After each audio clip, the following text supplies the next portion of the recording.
हमारा दुश्मन हमारी पहचान बदलना चाहता है।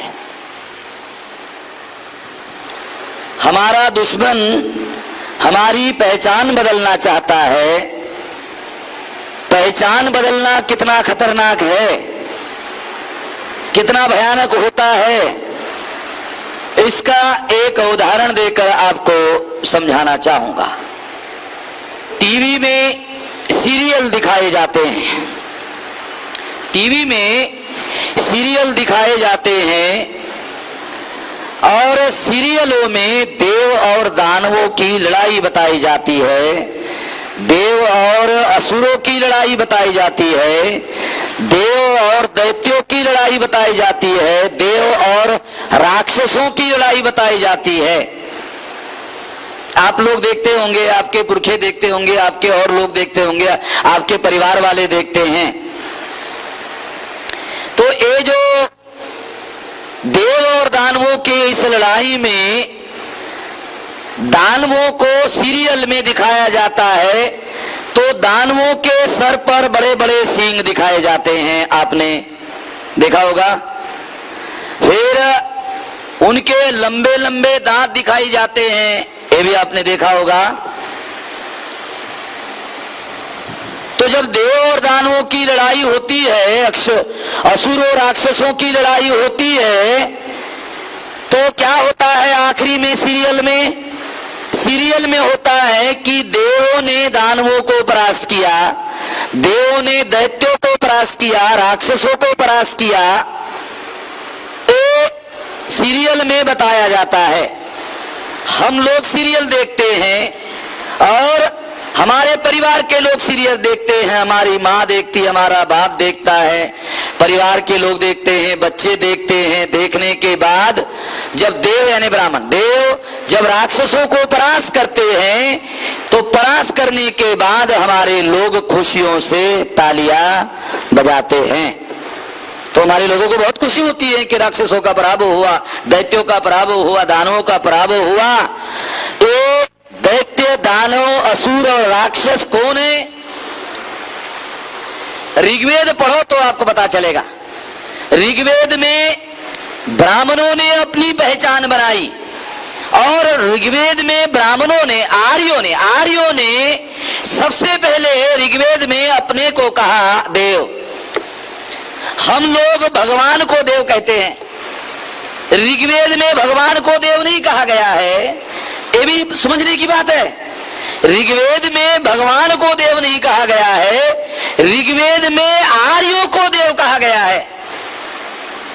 अगर ऋग्वेद पढ़ो तो आपको पता चलेगा, ऋग्वेद में आर्यों को देव कहा गया। आर्यों ने अपनी पहचान बनाई देव, आप लोगों की, मूल निवासियों की पहचान बनाई दानव, दैत्य, राक्षस, असुर।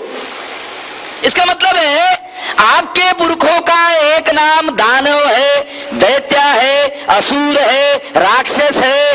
ये आर्यों ने आपको पहचान दी। अगर आर्यों ने आपको पहचान दी, ये पहचान आपकी मूल पहचान नहीं है, ये पहचान भी आपकी मूल पहचान नहीं है। मूल निवासियों को ये पहचान उन्होंने दी और ये पहचान देकर उन्होंने सीरियल बनाया। सीरियल में दानवों को परास्त किया, दैत्यों को परास्त किया, राक्षसों को परास्त किया, असुरों को परास्त किया। परास्त करता हुआ दिखाया जाता है, देव यानी आर्य परास्त कर रहे हैं।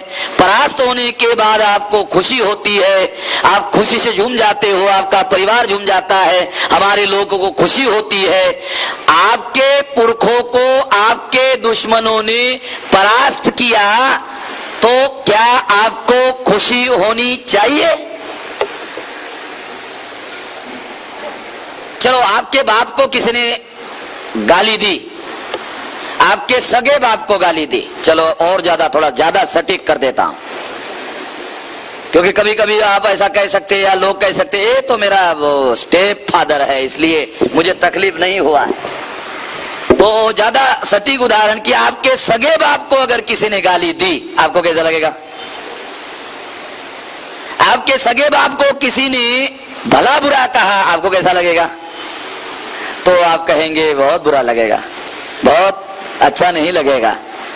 तो अगर आपके बाप को किसी ने गाली दी, आपको बुरा नहीं लगता, तो आपके पुरखों को परास्त किया, फिर भी आपको बुरा नहीं लगता। बुरा तो छोड़ो, आपको खुशी होती है, खुशी से आप झूम जाते हो, आप तालियां बजाते हो, आपका परिवार तालियां बजाता है। इतना भयानक परिणाम आपके मानस पर होता है। इस घटना का एक क्यों होता है? क्यों होता है? तो मूल निवासियों की पहचान दुश्मनों ने बदल दी, और पहचान बदल कर उसको कहा दानव है, दैत्य है, राक्षस है, असुर है।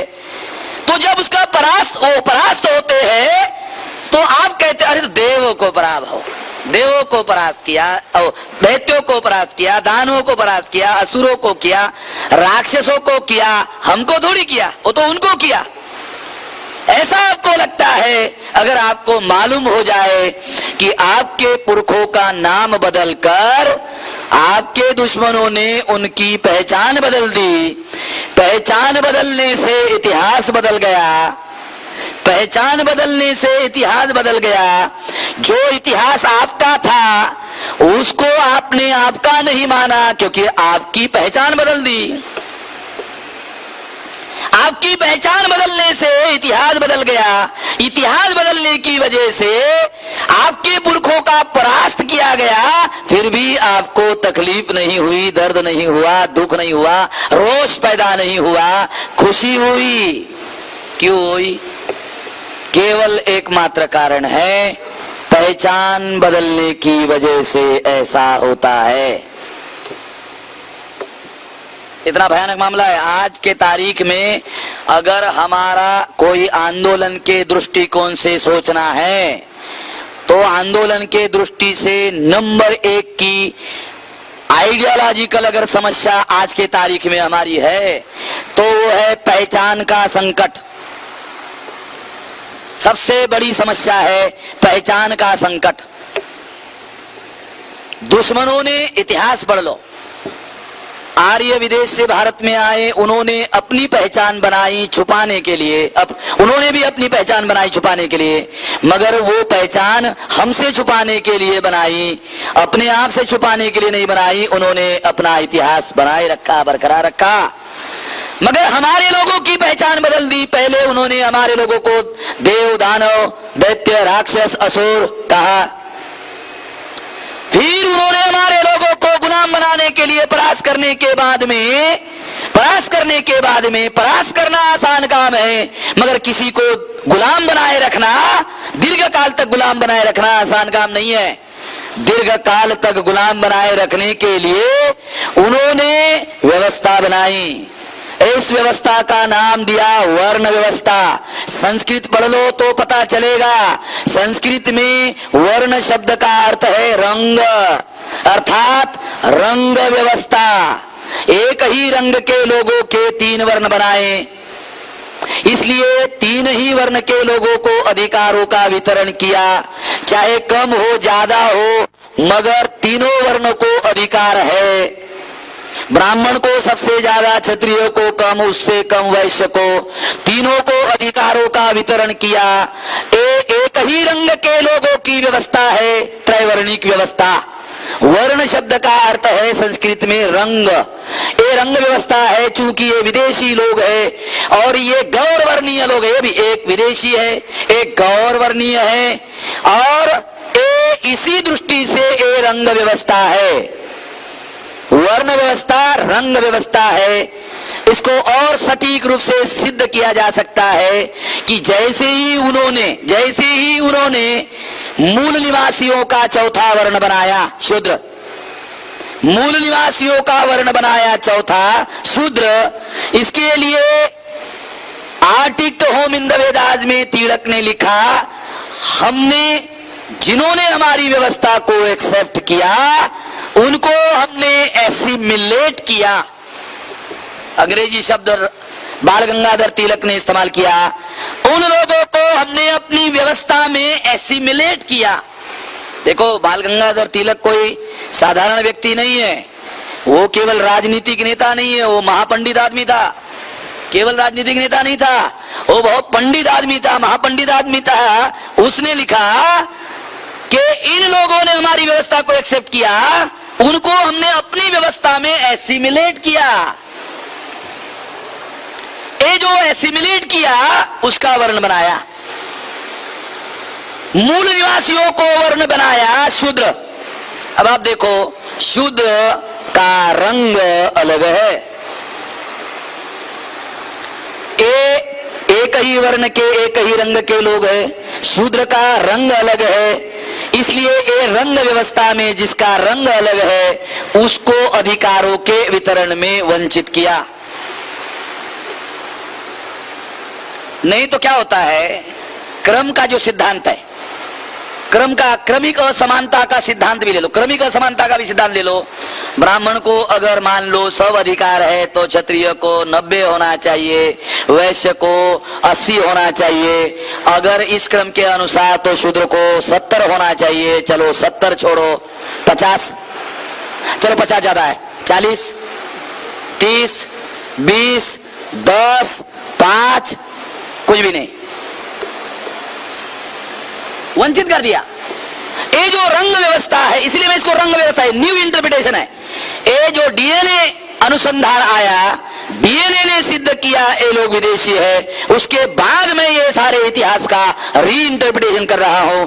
ये वर्ण व्यवस्था, ये केवल वर्ण व्यवस्था नहीं है, ये रंग व्यवस्था है। इसलिए जो इनके रंग के नहीं है वो अधिकारों के वितरण में हिस्सेदार नहीं है। उन्होंने ये व्यवस्था बनाकर हमारे लोगों को एसिमिलेट करके शूद्र वर्ण बनाया। शूद्र वर्ण अधिकार वंचित है। वेस्टर्न कंट्री में जो गुलाम है वो अधिकार वंचित है, वर्ण व्यवस्था में जो शूद्र है वो अधिकार वंचित है। इसका मतलब है अधिकार वंचित गुलाम और अधिकार वंचित शूद्र। शूद्र केवल नाम है गुलाम का, ये देसी संस्करण है, इंडियन एडिशन है।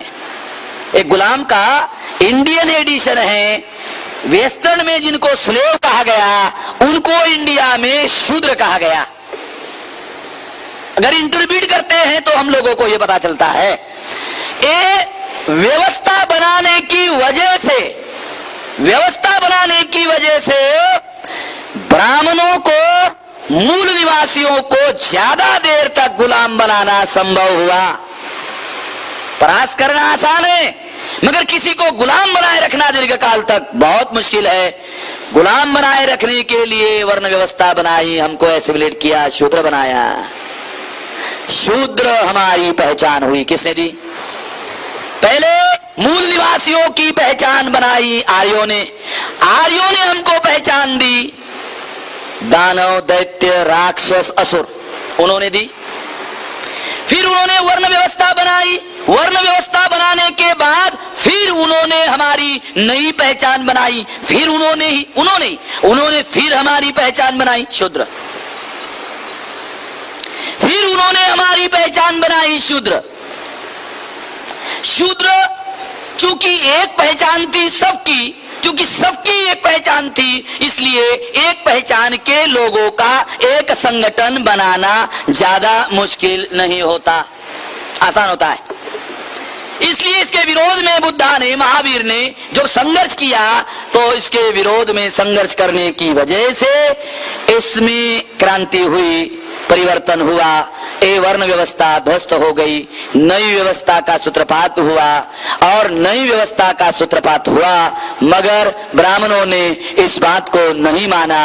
उन्होंने षड्यंत्र किया और षड्यंत्र पूर्वक अशोका का पंतो बृहदत्त उसकी हत्या कर दी। हत्या करने के बाद में पुष्यमित्र शुंग नाम का ब्राह्मण, उसने हत्या कर दी। ये भी ख्याल रखो, किसी और ने नहीं। पुष्यमित्र शुंग नाम के ब्राह्मण ने हत्या की, पाटलिपुत्र में हत्या की और राजधानी को अयोध्या लेकर आया। पुष्यमित्र शुंग की राजधानी अयोध्या है, ख्याल रखना। इसलिए पुष्यमित्र शुंग ही राम है और राम कोई नहीं है। पुष्यमित्र शुंग ही राम है और राम नाम का कोई भी दूसरा व्यक्ति नहीं है। आज तक उसका कोई फिजिकल एविडेंस राम का उपलब्ध नहीं हुआ। पुष्यमित्र शुंग ही राम है, क्योंकि राम की राजधानी अयोध्या थी, कोई हिस्टोरिकल एविडेंस नहीं है। पुष्यमित्र शुंग की राजधानी अयोध्या थी, हिस्टोरिकल एविडेंस है।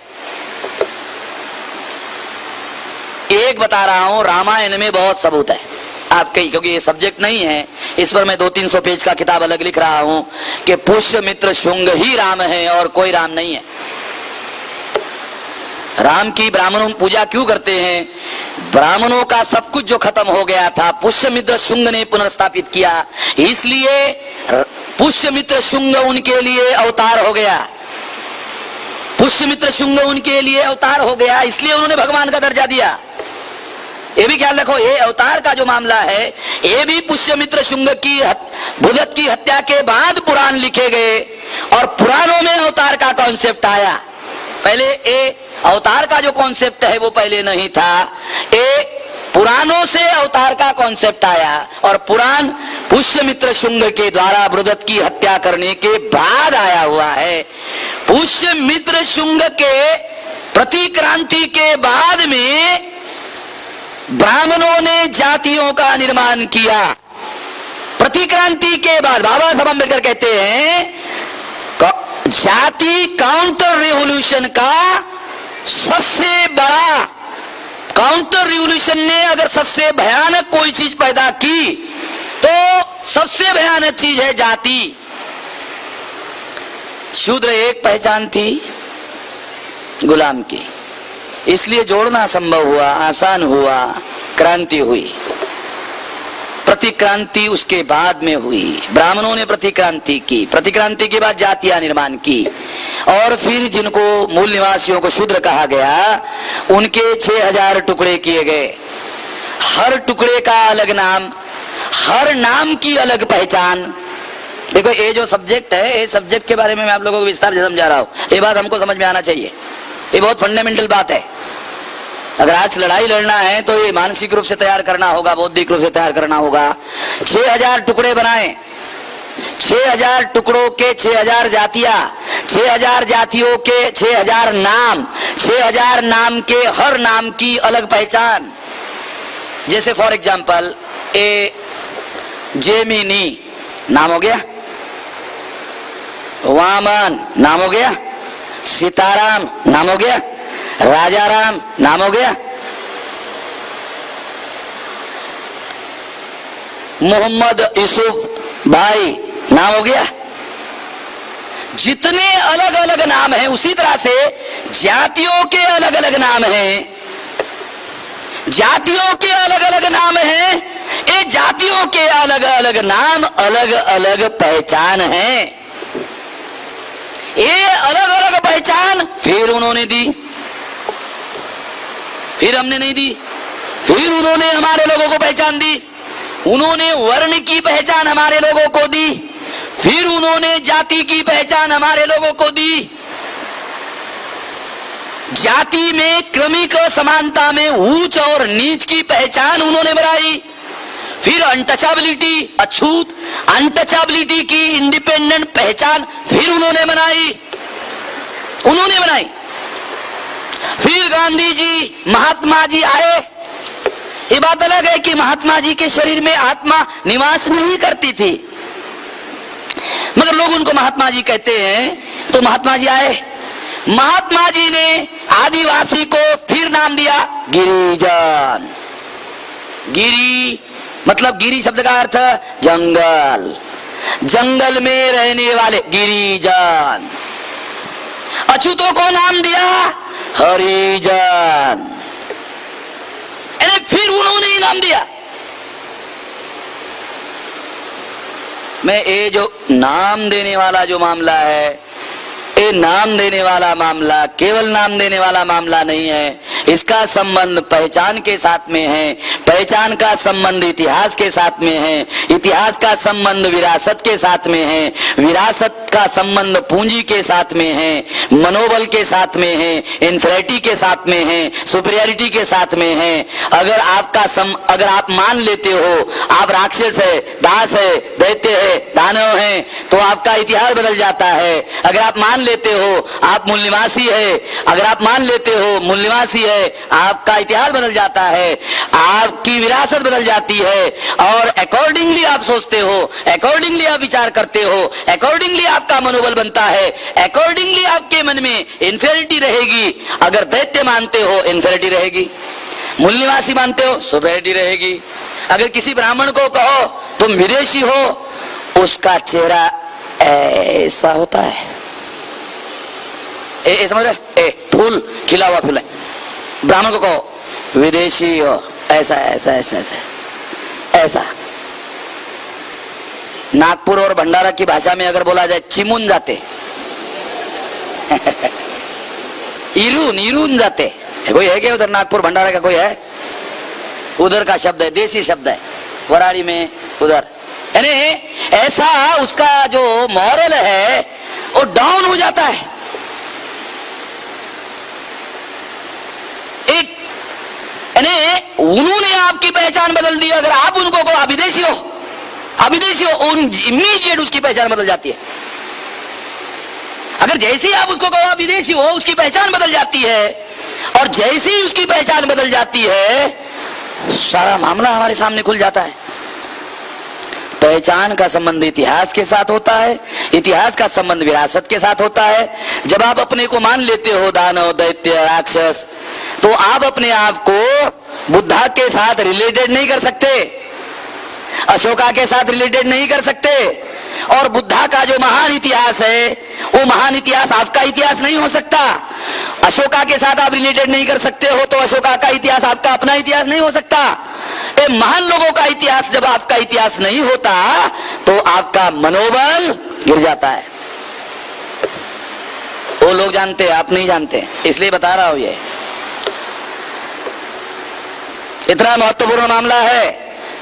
महाराष्ट्र के लोग जहां ज्यादातर लोग है जानते हैं, इसलिए बताता हूं। महारों के अलावा दूसरे लोग मूल्यवासी के मानते हैं, अरे ये बुद्ध ये महारों का है, गलत है, वो बहुत नुकसान में है भाई। ये अभी समझ में, ये जेमिनी को समझ में आ रहा है, इसलिए जेमिनी कह रहा है नहीं कुनबी था। जेमिनी को समझ में आ रहा था कि इतना बड़ा साला हमारा विरासत, तो विरासत को वो शामिल करना चाहता है। अरे नहीं वो कुनबी था भाई। कुनबी क्या कहता है? जेमिनी को छोड़कर कुनबी है ना, मार, वो बुद्ध मारता है। जेमिनी कहते नहीं कुनबी था। ऐसा क्यों कहता है? उसकी सारी विरासत हमारी विरासत है, इतनी महान विरासत, वो सारी की सारी विरासत सारी हमारी विरासत है। विरासत पूंजी होती है। किसी भी वर्तमान में आगे बढ़ने वाला जो समाज है उसको पूंजी की जरूरत होती है, बौद्धिक पूंजी की जरूरत होती है। ये बौद्धिक पूंजी विरासत से उपलब्ध होती है। जब आपकी पहचान बदल जाती है, आपका इतिहास बदल जाता है। इतिहास से जो विरासत जुड़ा हुआ है, वो विरासत से अपने आप को आप आइडेंटिफाई नहीं कर पाते हो, आपका सारा मामला रफा दफा हो जाता है, खत्म हो जाता है।